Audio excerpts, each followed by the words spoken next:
With ruthless efficiency, Frank forced her into the seat. His strong hands held down her shoulders as he tied the smock in place. Picking up the clippers, Frank went to work shearing off Savannah's waist-length blonde hair. Her wails soon mixed with the sobs of Brittany and Amanda. The floor became littered with piles of shorn locks, but Frank pushed on, the buzzing clippers humming tunelessly. Savannah's once flowing mane was soon reduced to nothing.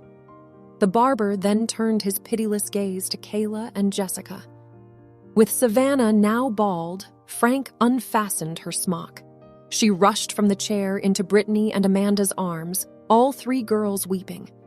Kayla and Jessica huddled nearby, paralyzed by terror.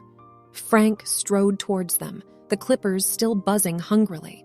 Grabbing Kayla first, Frank dragged the screaming girl to the barber chair. She begged and flailed, her cries escalating in panic, but her pleas fell on deaf ears. Frank forced Kayla down and wrapped the smock around her neck. Her long brown ponytail stuck out the back. Positioning himself behind her, Frank took hold of Kayla's ponytail. In one swift motion, he sliced through it with the clippers. Kayla wailed as her severed locks tumbled to the floor. Her cries soon turned to silence as Frank sheared her hair down to the scalp. In mere minutes, Kayla's head was completely bald. Frank freed her from the chair, then turned his pitiless eyes to Jessica. The redhead backed away in terror. But escape was impossible. Jessica's turn in the chair was next. Jessica's shoulders shook with sobs as she retreated into the corner. Her wide, tear-filled eyes stayed fixed on the buzzing clippers in Frank's hand. With a few quick strides, Frank closed the gap between them. Jessica shrieked as he grabbed a fistful of her long, red hair. Dragging her across the room, Frank forced Jessica into the last empty barber chair. She struggled against him, shrieking for help to no avail. Frank expertly fastened the checkered smock around the panicked girl's throat. Her hands grasped the arms of the chair till her knuckles turned white. Positioning himself behind Jessica, Frank gathered up her straight waist-length locks. Without hesitation, he sheared them off in one smooth motion. Jessica howled in disbelief, seeing her severed red tresses drop to the floor. Her cries echoed louder as Frank slowly exposed her scalp. Before long, Jessica sat bald and silenced in the chair. The 5 teens now all wore the same empty expression, heads shorn bare. Grimly satisfied, Frank switched off the clippers at last. His revenge against the girls was complete. The buzzing of the clippers ceased as Frank flicked the off switch. An eerie silence fell over the barbershop. On the floor lay mounds of sheared blonde, brown, and red locks. The 5 girls sat sobbing quietly, all with completely bald heads. Frank slowly unwound the cord of the clippers and returned them to their rightful spot on the counter. He brushed away the stray hairs stuck to his smock. Taking his time, Frank removed the smocks from each girl's neck, careful not to meet their tearful gazes. The teens instantly huddled together for comfort. Surveying his handiwork, Frank felt grim satisfaction wash over him. Their smug grins and carefree laughter were gone for good. But he wasn't done with them yet. "Before you go, clean up this mess," Frank commanded, gesturing to the piles of shorn hair surrounding the chairs. The girls stared at him in disbelief. Brittany opened her mouth to protest, but Frank silenced her with a glare. Reluctantly, the teens began gathering up armfuls of their severed locks. Frank watched closely as they deposited the hair into trash cans.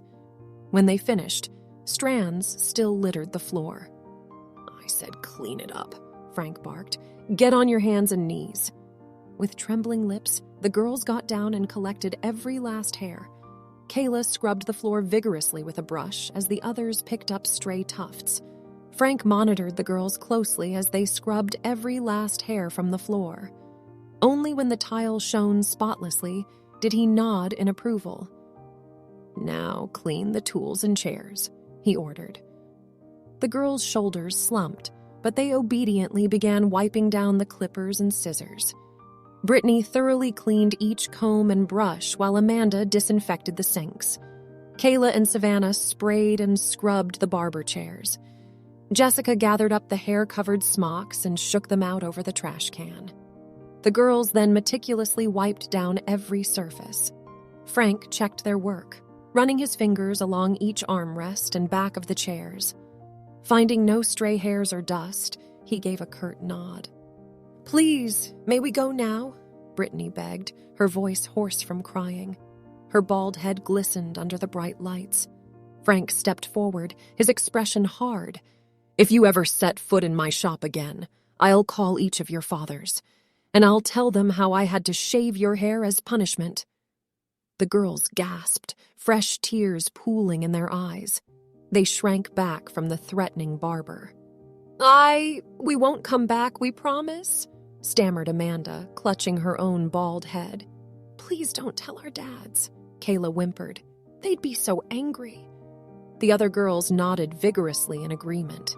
Frank glowered at them. "Then you'd better remember this lesson.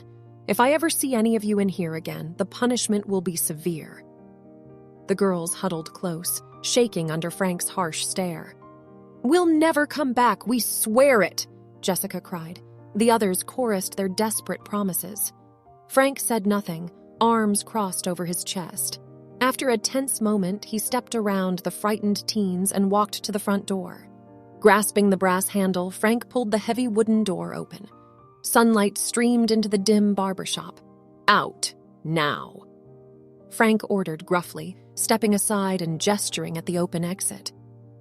Needing no further prompting, the girls scurried past him in a close group, heads bowed in shame to avoid meeting his eyes. Frank watched with grim satisfaction as the chastened teens hurried down the sidewalk, not once looking back. Frank kept his eyes fixed on the girls' retreating forms until they disappeared from view down the street. Their muffled sobs faded into the distance. Certain they wouldn't dare return, Frank stepped back inside the barber shop and gripped the edge of the door. With a firm push, he swung the heavy wooden door shut. The glass panes rattled from the force. The closed sign hanging in the window swung back and forth, the metal hooks creaking. Frank clicked the lock securely into place. The efficient motion provided a sense of finality. He took a deep breath, inhaling the lingering scent of disinfectant the girls had used to scrub down the shop. Surveying the neatly organized tools and clean floor, Frank felt the satisfaction of a job well done. Order and tranquility had been restored. Thanks to his ruthless revenge, the disruptive teens were gone for good. Frank allowed himself a small smile. Never again would those girls set foot in his barber shop. Just as Frank was about to retreat to his back office, a faint knocking sounded at the front door. Furrowing his brow, Frank strode over and peered out. To his surprise, Amanda stood there, tears streaming down her newly bald head. With a mix of irritation and curiosity, Frank turned the lock and opened the door a crack. "What do you want?" he asked gruffly. "But please, I'm so sorry," Amanda choked out between sobs. "My hair was everything to me. I'll never laugh in here again, I swear." Frank looked her over impassively. The girl was clearly distraught, gripping her smooth head and trembling. After a moment, he stepped aside and gestured for Amanda to come back in. She rushed past him, profusely thanking him. Frank led the weeping girl to a chair and waited with crossed arms as she explained herself. But he had already made up his mind. No second chances would be given. With stoic resolve, Frank grasped Amanda's shoulders and steered her toward the exit. She struggled weakly, pleading between sobs. But Frank's mind was made up. As they reached the doorway, he leaned down and said in a low, serious tone, "If you ever come here again or bring your friends, I'll have no choice but to take a razor to your heads." Amanda's eyes went wide with shock. She recoiled from the barber's threat, hands covering her shorn scalp. Frank held the door open expectantly. Amanda backed out onto the sidewalk, lip quivering. "Please, I'll do anything," she started desperately, but Frank cut her off. "Enough, you've been warned." His tone brooked no argument. With that, he firmly closed the door on the distraught girl. Through the glass, Frank watched impassively as Amanda stood sobbing outside for a few moments more before finally fleeing down the street. Satisfied she had gotten the message, Frank locked the door once more. If they dared return, an even harsher lesson awaited. After firmly shutting the door on Amanda, Frank turned the lock until it clicked decisively into place.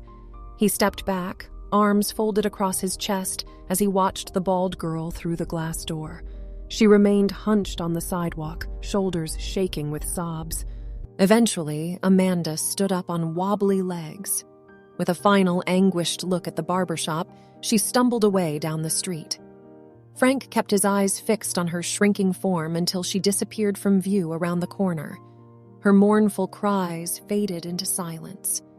Certain she had gotten the message, Frank turned and surveyed his tidy shop.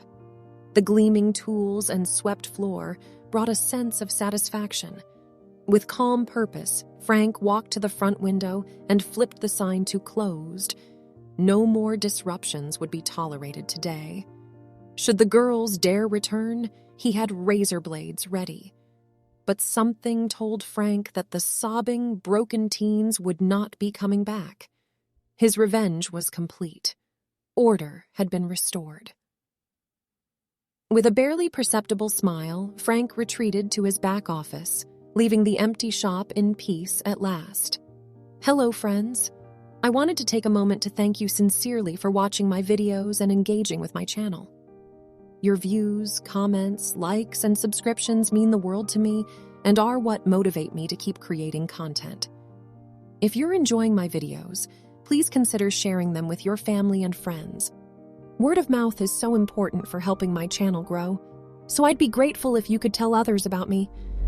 And if there are any particular topics or stories you want me to cover in future videos, let me know in the comments. I love hearing your input. Your suggestions help shape the direction of my channel. Well, that's all for now. Thank you again from the bottom of my heart for your support on this journey. I can't wait to continue connecting with you all through videos as the year continues. Until next time,